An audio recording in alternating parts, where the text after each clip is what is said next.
give him praise. There is none like him. The one who was and is to come. Hallelujah. He's worthy. He's worthy. Oh yes, he's worthy. He's worthy of our praise. Besingaba yini ngaphandle kwakhe. uNkulunkulu osinakekelayo, osondlayo, osibiyelayo. Hallelujah. Siyabonga bazalwane. Let me say thank you all for coming.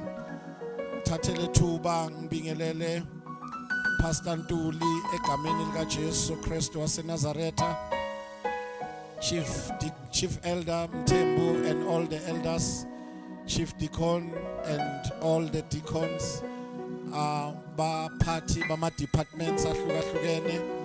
Ngiyanibingelela egameni lika Jesu Kristu. Amen. Siyabonga bazalwane, and a special greetings to those who are coming for the first time. We love you and thank you for coming. Ngiyazi ukuthi ngabe nikwezinye indawo, but you chose to be with us and we are not taking that for granted. We really appreciate you. Amen. Sisenyangeni yamadoda, angithi niyawuza umlilo. Angithi niyawuza ake nishayela amadoda izandla.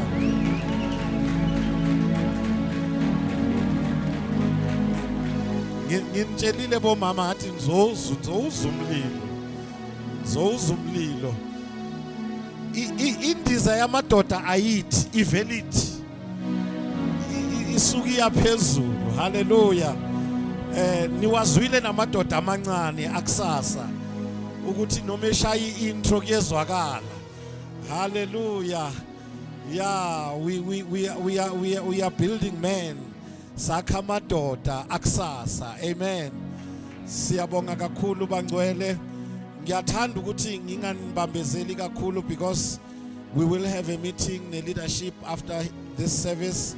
Ngoba asitholanga ithuba le debriefing after our glorious conference, and today is the day esilibekile ukuthi we will reflect ukuthi konke kuhambe kahle, and then bese ke siplanela okuzayo. Amen.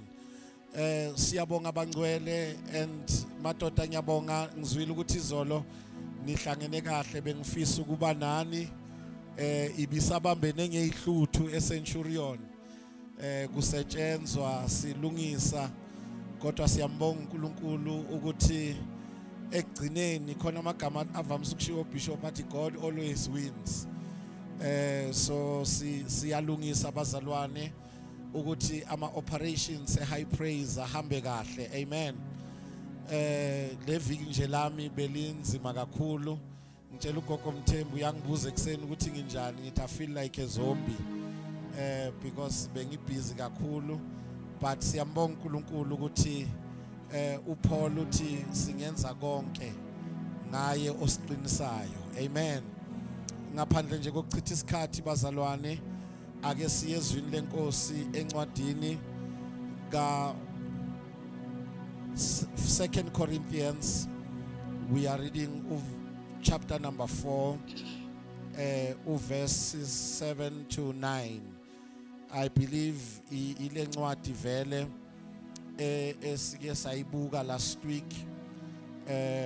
Isihloko sethu last week besikhuluma ngokuthi we have been given grace to endure, but today ngivumele ke bandla likaNkulunkulu ukuthi ke ngizothula nje umlayezo ke sibheke the vessels of honor, and ngakuso leso sihloko se vessels of honor sizobuka power in weakness. Hallelujah. Ngicela nje oyitholile asibukele yona masinyane. 2 Corinthians chapter number 4 verses 7 to 9 egameni lika Jesu. But we have this treasure in jars of clay to show that the surpassing power belongs to God and not to us. Yeah. We are afflicted in every way, but not crushed, perplexed, but not driven to despair, persecuted, but not forsaken, struck down, but not destroyed. You will note lapho ukuthi Paul verse number 8 uyabeka izinto esidlula kuzo uthi we are afflicted in every way but not crushed. We are perplexed but not driven to despair. Yes, we are persecuted but we are not forsaken. We are struck down but we are not destroyed. Kuveza kwangazothi lapho kunamandla esinawo enza ukuthi uma zonke lezi zinto zisehlela thina sisale simile. But into yokuqala uPaul ayivezayo akavezi ukuthi we are strong to stand against all these things. uPaul uveza ukuthi we are earthen vessels. Uveza ubuthakathaka bethu. When we talk about earthen vessels, we are talking about baked clay. You know, uyayazi mos ubumba olubhakiwe kwase kwakhiwa isitsha. Uthi zilolo hlobo ke. And we all know ukuthi lolo hlobo uma lulahlelwa phansi luyaphahlazeka. But ku verse number 8 and 9 uthi noma si lolo hlobo noma silahlelwa phansi thina asiphahlazeki kodwa aka ignore indaba yokuthi we are earthen vessels. We are the very same baked clay kodwa asiphahlazeki. And bazalwane, when he talks about baked clay, it refers to clay pots. Bayazi abakhulele emakhaya angithi siyazazi izitsha zobumba ukhamba siyalaza ngithi yeah ngalezo inkathi zika Paul lamabhodo, they were very cheap. I want you to note that they were not expensive. They were what, bazalwane? They were very cheap. Number two, they were breakable. In other words, bewephuka futhi kalula. And number three, they were replaceable. Ngiyathandaza ukuthi umoya umuntu kamoya angilandela angasali. Number one, they were very cheap. Number two, they were breakable. Number three, they were replaceable. Ake ngiphinde futhi. Lezitsha zobumba, one, they were very cheap. Abantu bagijima nezinto ezi expensive. Yingakho nasebandleni when you come we're gonna look at you. Ukuthi ugqokeni bese siyakubhekela indawo ofanele ukuhlala kuyo. Anganoma niyezwa bazalwane. Sibheka ukuthi ufaka ilabel enjani, uhamba ngani, uhamba nabo bani, uqhamuka ngakuphi. Then sesiyazi ke ukuthi ufanelwe ukuhlala kuphi. Kodwa lezi zitsha uPaul asifanisa nazo, they were very cheap. In other words, zitholakala kalula, zi-accessible. Nomuntu ongenamali uyafinyelela kuzo.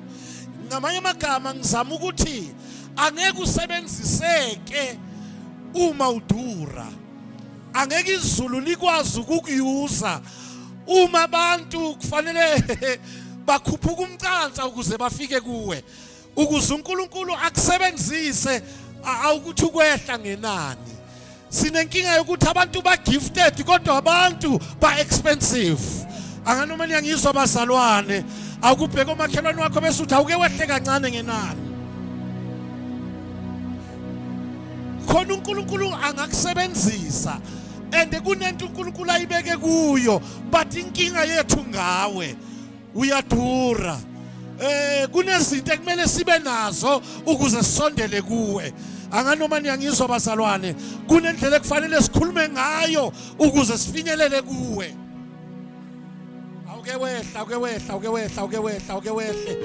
awuke wehle sihlobo sami awuke wehle zona ziyaphuka futhi zireplaceka kalula. Who told you ukuthi wena mawungekho uNkulunkulu angekenze? Anganoma niyangizwa bazalwane. Who told you ukuthi umsebenzi kaNkulunkulu usitake ngawe? Who told you ukuthi wena mawungenzi izulu ngeke lisebenze? Sanibonani bazalwane ethokoza. Lezi zitsha eziyithi zireplaceable.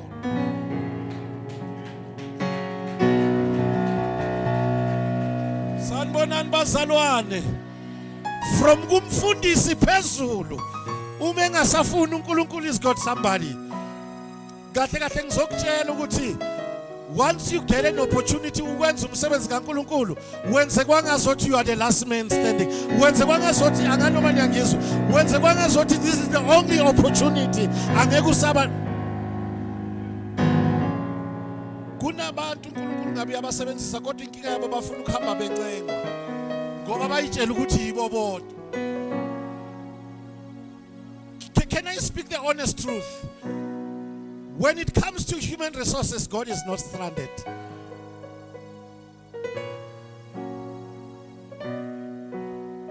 They were cheap and they were replaceable.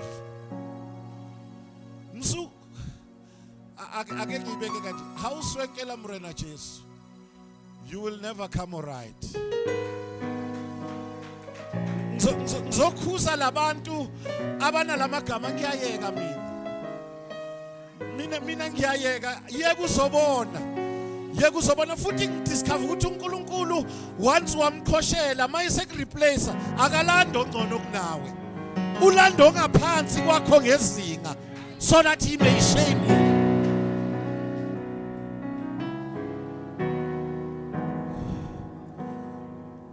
Lezi zitsha, they were cheap, they were replaceable, they were breakable. Siyaphuka bazalwana ngithi.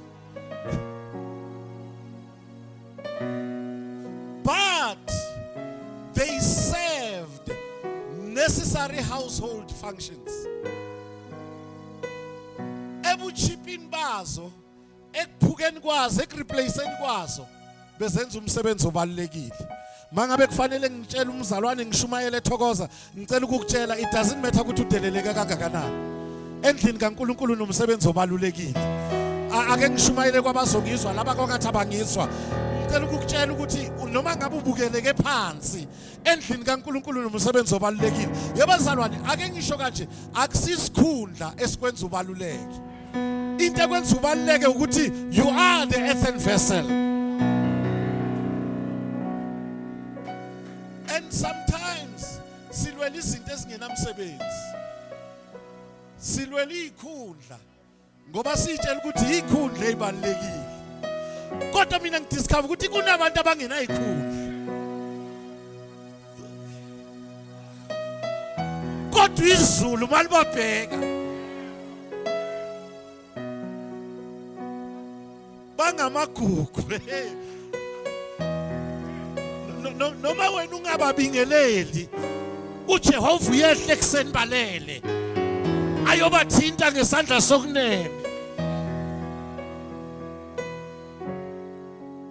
ngoba kusisikhundla esenza umuntu abale. We are the earthen vessels.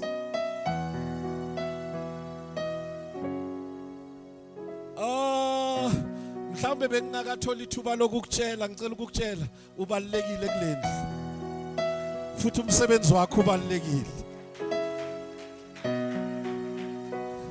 Kunabantu esiyothi mhla sifika phambi kwezulu athi uNkulunkulu anginazi bathi engani besikhipha amadimoni ngegama lakho bese kuba nalabantu esingabanakanga abayothi mabefika athi well done good and faithful servant.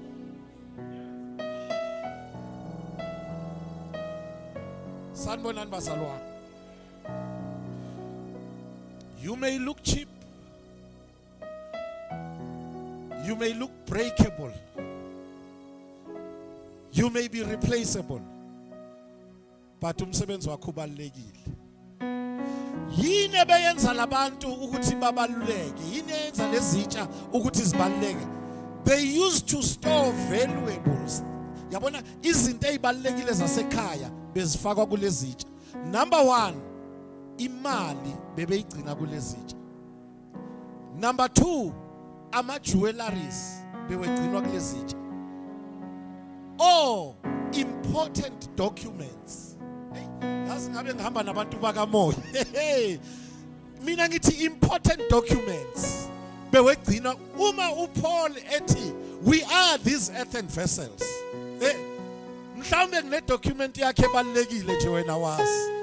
Nginento yokuvulela iminyango phambili ezodinga nje ngikhuluma izwi usho njalo ubaba Mabala. But when uye wangibuka wabuka isitsha sobumba wagijima nesegolide. Kanti I carry something. Mangabe kufanele ngishumayele Mabala ngicela ukusho ukuthi lo muntu ohlele eduze kwakhe ungacabanga ukuthi awumnindi. Kanti izinto zakho zivalelwe kuye. Ngicela ukumtshela ukuthi ngiyakudinga makhelwane. Mtshela ithokwami kukuwe nokwakho kukimi. Benazini ukuthi uNkulunkulu usebenzisa umuntu emntwini.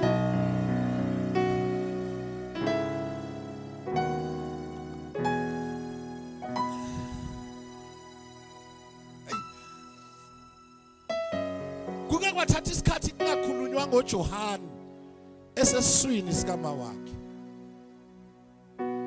Kwabiza ukuthi ahlangane nentombi uMaria. It was a salutation eyenza ukuthi kunyakaza umntwana. I wish abakamoya bangizwe. Yabona sometimes akusi prayer eyovusa izinto zakhe ezifile ukubingelela umuntu odelelekile.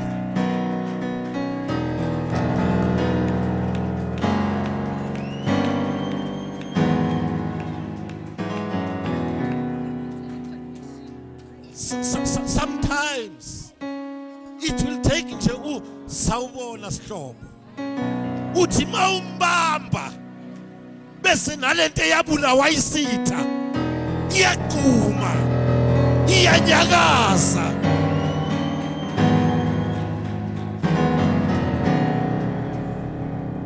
And ingozi lethu there are people we don't greet. Sifuna laba kanti laba baphethe lutho. There is an earthen vessel.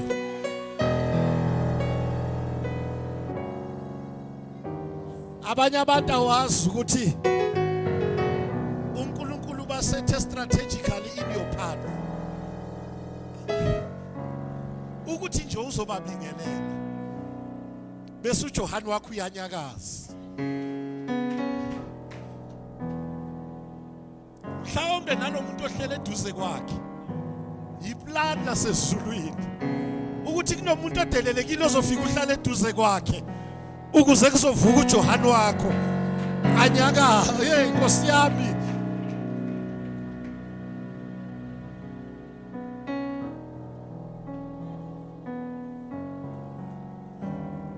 again lezi zitsha bezingaphathwa kuhle kuphela.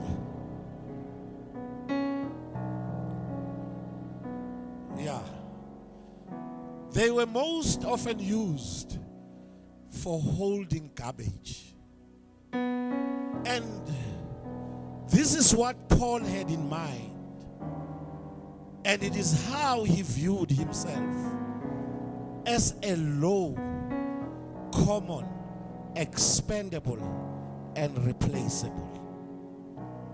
uPaul akaziviwanga eyinto ebalulekile. Into eyenza uNkulunkulu angasisebenzisi yilokuthi thina sizibona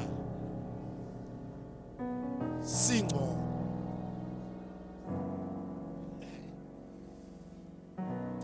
Wake waba ne-conversation nenkosi uSaul uma emdemote because uNkulunkulu uyakureplace akuyeke esihlalweni, akureplace ayogcoba omunye for isihlalo ohleli kuso amyeke loyo esehlane wena uhlale esihlalweni, remaining a king but a rejected one.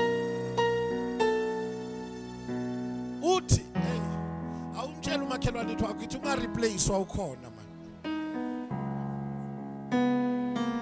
Make mbuza uthi wenzeleni ukuthi ungabulali yonke into, uthatha izimvu neinkomo ezikhuluphele uthi abantu, uthi uNkulunkulu, when you were little in your eyes I made you king. What am I saying, bazalwane? You will never be promoted as long as you are big in your eyes. Mawuzibuka umkhulu izulu lizohluleka ukukuphakamisa, but wazibuka waba mncane, yila uNkulunkulu ezosebenza ngawe khona. Yazi abanye abantu abasebenziseki because already baphakeme. Yizwe lithi humble yourself by the side of the Lord and he shall do what, bazalwane? Awutshela umakhelwane wakhe ithi yehla.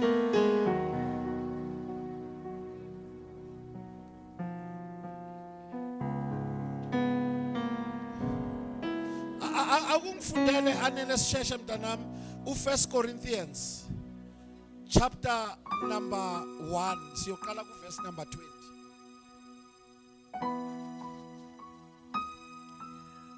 Where is the one who is wise? Where is the scribe?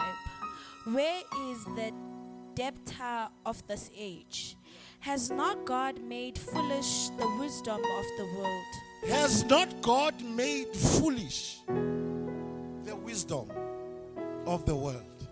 Qhubeka mntanami. For since in the wisdom of God, the world did not know God through wisdom. Lalela angeke umazi ngokuhlakanipha kwakho.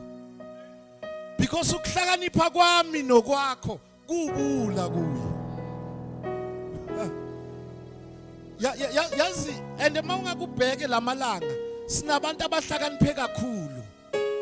That is why we've got people abakwazi no question existence kaNkulunkulu, because they think they know, but iBhayibheli lithi izwe ngokuhlakanipha kwalo alimazanga usimakade.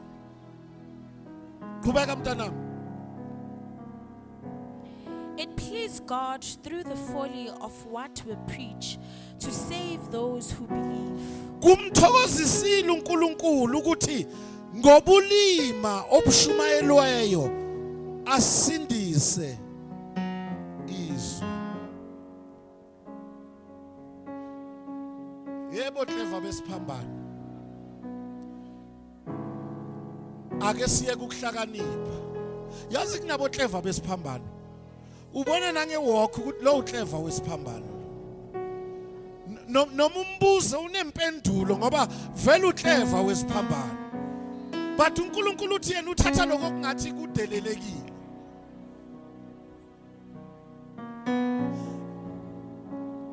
Kukhona izinto netheology yakho angeke ikusize.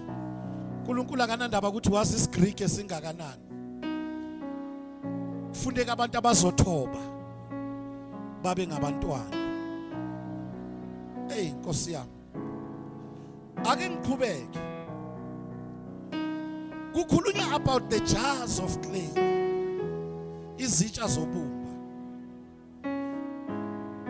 This is a common metaphor in the ancient world for human weakness. Bangakho abakholwayo ukuthi abantu babuthakathaka. Bangakho abakholwayo ukuthi we are the jars of clay. Sizitsha zani bazalwane. But ungakhohlwa uthi uPaul kuzo lezi zitsha kunengcebo. Mangabe uyafunda mntanami gijima uye ku Psalm 31. Ungifundele uverse number 12 yedwa. Psalm 31 verse number 12.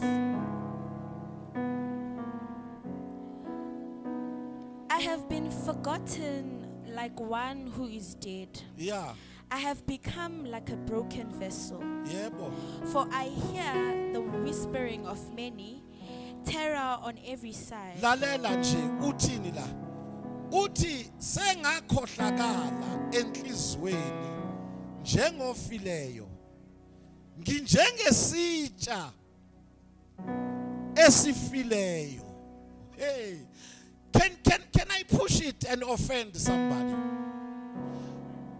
Kunabantu abahamba nathi uma yonke into ihamba kahle. Kodwa uma izinto zibheda bayasikhohlwa nasenhlizweni. Wake wakhohlwa nabantu oke wabasiza. Uthi kubo senginjengesitsha esiphukileyo. Kahle kahle namhlanje ngize kulezo zitsha. Ngizokukhumbuza ukuthi noma ungaba isitsha esiphukileyo emehlweni abantu, you are the jars of clay with the treasure. Yabona umbhali walehubo mawulifunda nje from uyamuzwa ukuthi ukhala ngendlela izitha zimhlasele ngakhona. And bazalwane mina ngicela ukukutshela kunabantu abajabulela ukuhamba nawe when everything goes all right. But lesikhathi ubhekane nokulwa bayakhohlwa nasenhlizweni. Ngiyamangala ukuthi iBhayibheli likhuluma ngokukhohlwa enhlizweni. Angithi ila sikhohlisa khona abantu and we say we love them. Can you still love me when I'm down? Can you still love me when everything works against me? Can you still love me mangilahlekelwa yizo zonke izinto? Mina ngibone ngisho nomndeni ukuthi makubheda uyajika. Emehlweni abo uyisitsha esiphukileyo. Ngamanye amagama basho ukuthi they have no use for you. Kodwa ngike ngezwizwi lathi kumprofeti, can you go to the potter's house? Awukuye endlini yombumbi. Ngizezitshene iphukileyo. Uphukile emehlweni abantu, but there is a potter's house who is ready to make you again. Who is ready to form you again. Awukuthi makhelwane, welcome to the potter's house. Engimthanda ngayo umbumbi akazireject izitsha ngoba yifile. Eyifile uyibuyisele emshinini. Aphinda zakhe. Somebody shout, make me again. Somebody shout, make me again. Impili yasifahlanza. Abantu bayasifahla. Hayi mangabe wena ukakafahlaki siyakubongela. Thina sike sashayeka mntanami. Sike sashayeka nabantu esasicabanga ukuthi babangani basuke eduze kwethu. But oh, I have found favor in the potter's house.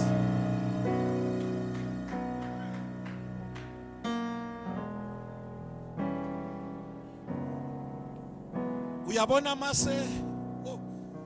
mase unjengesitshe esifile enhlizweni yomuntu usuke sezitshela ukuthi angeke asakudinga futhi. And leyo yisign yokuthi abantu abebakuyuza. Hayi mana nganoma niyangizwa yini. Abantu mabekuyuza waphuka abasenasidingo.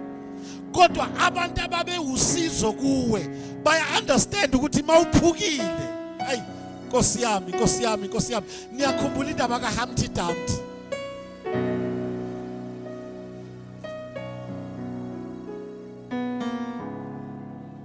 Khona uHumpty Dumpty engize kuye la. Uke wahlala ebondeni waphahlazeka lithi wonke amahashe enkosi namadoda wenkosi awakwazanga ukumhlanganisa futhi. Noma bangakwazanga mntana sekhaya, there is a potter. His name is Jehovah. He is ready to mend you again. Can we push it further? Gijima mntanam, Isaiah chapter 30. Isaiah chapter 30. We are reading verse number 12 and verse number 14. Isaiah 30 verses 12 and 14. Sorry, verses 12 to 14. Therefore, thus says the Holy One of Israel, because you despise this world and trust in oppression and perseveranceness, and rely on them, Rely. and Futhi rely kahle on mntanami them, njengomntwana engimbhadalele school fees.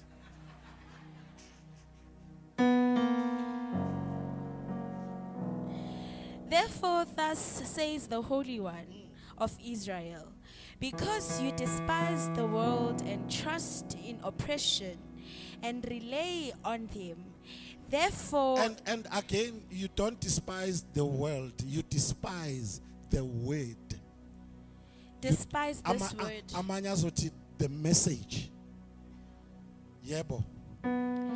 Therefore, this iniquity shall be to you like a breach in a high wall, out and about to collapse, whose breaking comes suddenly in instant. Yebo. And its breaking is like that of a potter's vessel that is smashed and ruthlessly, that among its fragments not a shard is found, with which to take fire from the hearth, or to dip up water out of the cistern.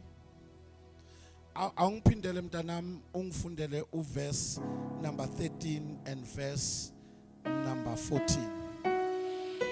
Therefore, this iniquity shall be to you like a breach in a high wall, out and about to collapse, whose breaking comes suddenly in an instant. Lalela church.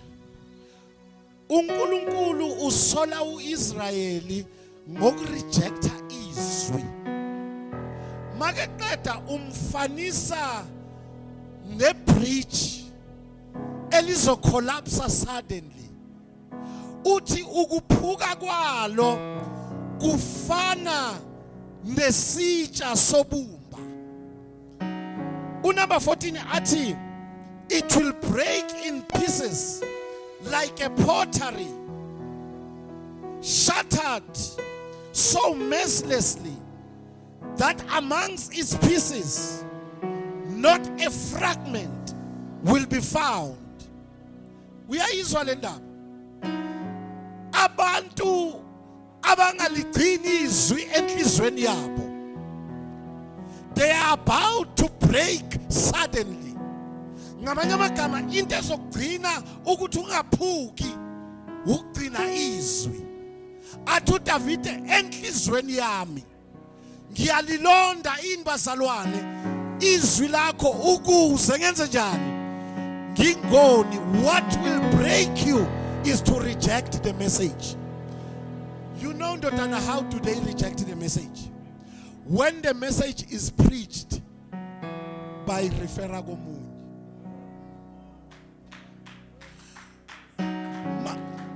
Masishumayela noma uNkulunkulu eseze kuwe ubheka umuntu ofanelwe yilo mlayezo kunokuthi uthathe bese uyaphenduka.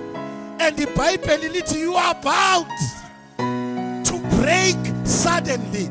Lalela uthi abantu abawa ngenxa yokurejecta izwi bafana nebhodo lebumba eliwa kungasatholakali nama pieces ukuthi ahlanganiswe futhi. Yingaka abanye bebashumayela sababoni. Abanye they were powerful worshippers asababoni. Abanye they were intercessors asababoni. Yingenxa yokuthi they rejected the word.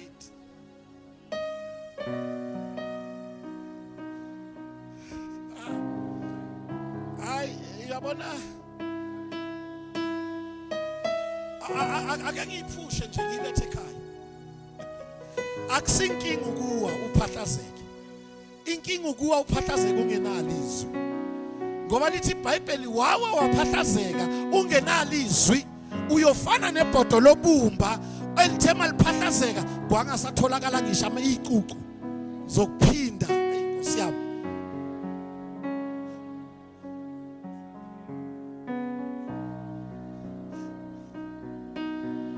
amagama mamkhulu nathi siyawa siphahlazeke but umehluko thina sinezwi and uNkulunkulu uyakwazi ukuphinda futhi. Khona umzalwane ophahlazekile la, ophahlazwe izimo, waphahlazwa abantu, waphahlazwa izinkulumo, waphahlazwa ama-gossips, waphahlazwa ukuswela, waphahlazwa i-rejection. Bonga uNkulunkulu ukuthi uphahlazeke ungalirejectanga izwi. He's about, he's a prophet. He's about to pick every piece and put it back together again. Listen, it is the glory of the latter temple shall be greater than the former. In other words, when he is building you back again, angeke ufane nalento awuyiyo, uzoba ngcono. Awubheka umakhithi makhelwane, uzoba ngcono. Ithi uzoba ngcono kakhulu. Say more glorious.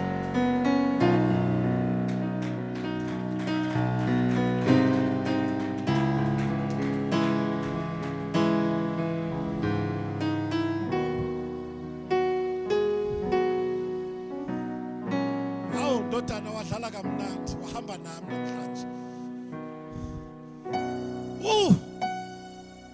Sanibonani bazalwane ethokoza. Yazi kunesitshe engize kuso namhlanje. Kunesitshe uNkulunkulu afuna ukusebenzisa but you've been through a lot. Ushayekile wafithika. Mina ngibonga ukuthi uvithika unezwi.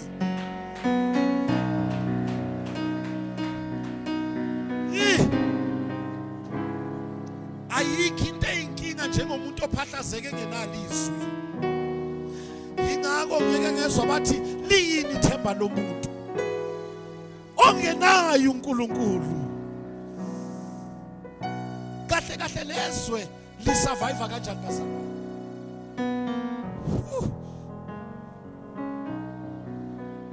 Ufuna ukuyofana yazi bazalwane.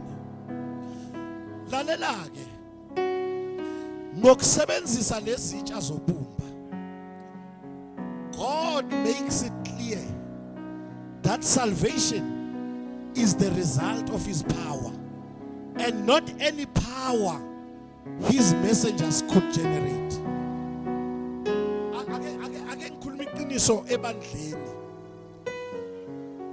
Sinale nkinga yokuthi uma uNkulunkulu esebenzisa bese sithi amandla ethu. But uNkulunkulu yingako angafuni abantu abanamandla. God is looking for jars of clay ukuze amandla azo displaywa lapho kube amandla akhe. Bangaka bakholwa ukuthi unamandla. Ake sishayile uNkulunkulu wethu ngamandla. Ake simnike udumo ngamandla. Ake simnike udumo ngamandla.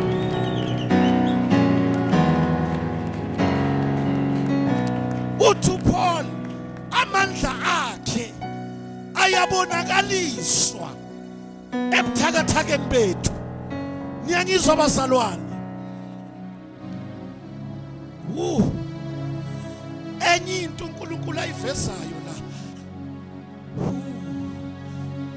ukuthi the messenger's weakness is not fatal to what he does, but it is essential. Kamanye amagama ubuthakathaka bakho, thank you my son, ubuthakathaka bakho angeke buyivimbe lento uNkulunkulu ayenzayo empilweni yakho. Sanibonani bazalwane ethokoza. Ubuthakathaka bakho angeke bubulala umsebenzi.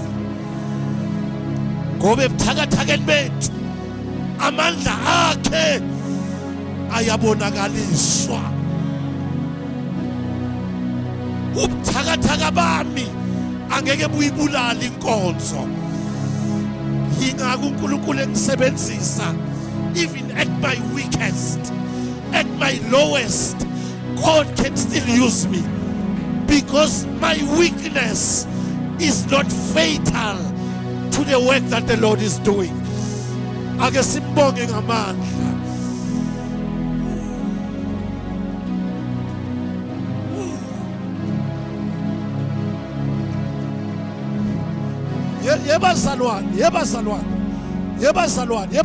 Yebazalwane.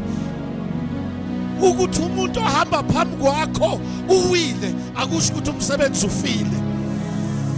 Ingakathi the righteous man can fall 7 times, but 7 times he shall rise again. Ngize kulesitsha. I'm here to declare this is your moment. Yokuthi uphinde uhlanganiswe futhi. You know, when God called me to ministry, I had a debate. Ngathi uNkulunkulu ungangithumi ngibroke. Ungangi-assign ngingakabi ne-million in my bank account. Then uNkulunkulu wathi, it is not your resources that will do my work. Wathi ngikufuna unjalo ukuze kuzobonakala amandla ami. Anganoma niyangizwa bazalwane. Uma uNkulunkulu ek-assigna yekubheka izinto nazo nezinto ngenazo. Sukuma, it is not your power but his power.